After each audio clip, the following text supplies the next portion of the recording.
여기가 리지널 센터가 믿을 만한 곳인지 그동안 EB5를 어떻게 진행해 왔는지 그런 트랙 레코드를 보고 하는 그 정도에서 그치는 경우가 사실 더 많고요. 말씀하신 것처럼 EB5 투자 이민이라고 하지만 기본적인 이제 이민법 하에서 발생한 이민의 카테고리이기 때문에 당연히 이민법적인 이슈, 그리고 말씀하신 계약에 따르는 상법상의 이슈, 그리고 거기에 당연히 차후에 파생될 세법상의 이슈뿐만 아니라 EB5 투자 프로그램, 특히 리지널 센터에서 진행하는 이 간접 투자 프로그램은 미국 연방증권법상의 증권으로 분류가 되기 때문에 securities로 분류가 되지 않습니까? 그렇기 때문에 미국의 증권위원회 SEC의 규제 또한 받습니다.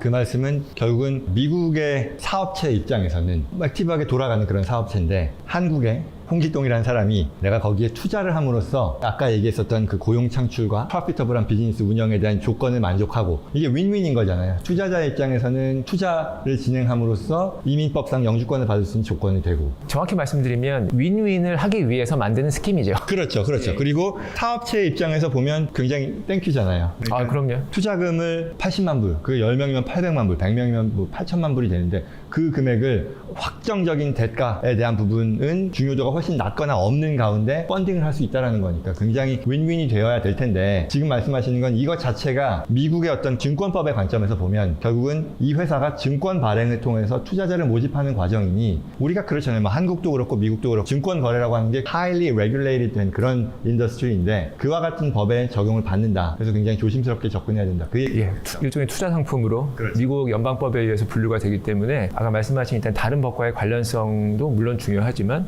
미국 연방증권법에 따르는 규제기관인 SEC의 규제를 받고 있고요. 말씀드린 금융상품을 판매하는 그런 형태를 띠고 있기 때문에 규제기관의 SEC에 등록된 이 브로커 딜러 레지스트레이션이라는 게 필요합니다. 변호사이든 아니든. 그런 투자 상품을 소개해주는 입장에서 중개인이죠. 말하자면 그들이 브로커 딜러로 라이센스를 받은. 맞습니다. 그 브로커 딜러는 변호사일 수도 있고 아닐 수도 있지만 반드시 SEC로부터 라이센스를 받은 사람만이, 디테일하게 들어가면 약간 더 복잡할 수 있겠습니다만 미국 내에서는 그런 라이센스가 있는 사람만 금융상품 판매 행위를 할 수 있는 거죠. 그게 EB5의 이제 간접 투자 상품에 대한 그런 어퍼링이 되겠고요. 그런 상품을 제한하는 기관이 있다면 그 기관이 적정한 수준의 감독기관이 요구하는 교육이 됐건 지식과 경험과 그런 라이센스를 가진 그런 기관인지를 확인하는 게 투자 상품에 있어서의 안정성과 어떤 여러 가지 불확실성을 제거하는 데서 꼭 필요하다, 뭐 이렇게 이해가 되네요. 투자자 입장에서 검토해야 되는 중요한 법적 요건 중에 하나가 되겠습니다. 일일이 뭐 조문을 보는 것도 그게 어떤 직접적인 검토라면 상대적으로 간접적인